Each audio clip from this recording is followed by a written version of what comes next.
Sometimes God will say, get to work. Stop waiting. You need to take these steps I've told you to take, and then I will do what you want me to do. At other times, however, you will have done what you can, and the Lord will be telling you to just have faith and to wait. So here are 4 signs the Lord is saying, all you need to do is trust my plan and timing. Number 1, if you are after something only God can give you, only God can give you a spiritually mature spouse.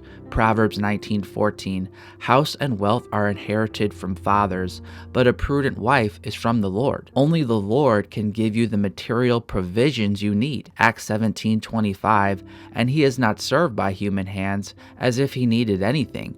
Rather, he himself gives everyone life and breath and everything else. Only Jesus can heal your heart. John 10:10, the thief comes only to steal and kill and destroy.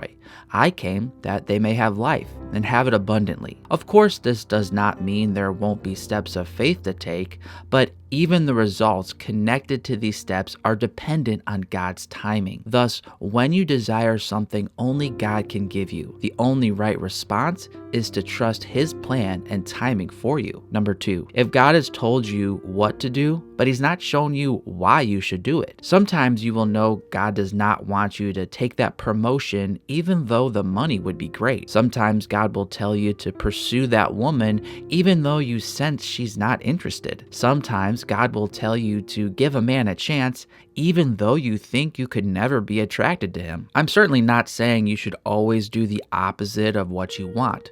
I'm just saying there are times in life where God tells us what to do, but we're not totally sure why God is telling us to do this thing or not do this thing. It's in these moments where we need to obey anyways. Perhaps in a year, you will see that if you took that promotion, you would have been caught up in a huge business scandal. Perhaps after you pursue the woman you thought would reject you, she does reject you. But through this process, you gain a new confidence not to fear rejection, which helps you pursue a different woman who ends up being your spouse. Perhaps you go on a date with a guy you're not attracted to, but you fall in love with his personality and character, and over time your physical attraction grows. We won't always know why God is telling us to do something or not do something, but we always need to trust his plan and timing. As Romans 8:27-28 explains, and he who searches hearts knows what is in the mind of the Spirit,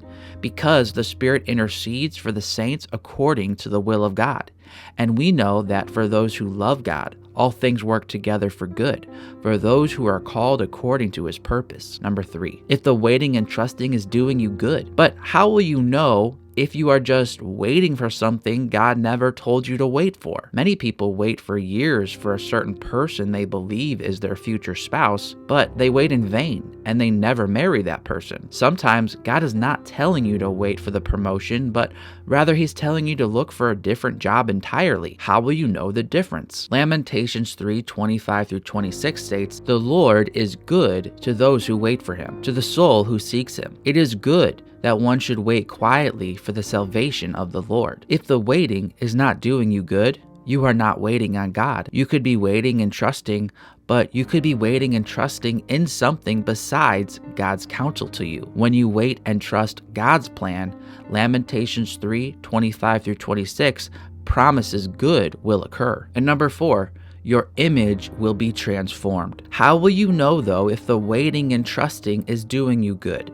Sometimes we don't know what is good for us. Sometimes it takes time to see the good. This is why we can't look at material blessings, relationship blessings, or even just how we feel. Rather, we need to look at the effect the waiting is having on our obedience to God. Is waiting increasing sin in your life, laziness in your heart, or animosity towards others? This is not good.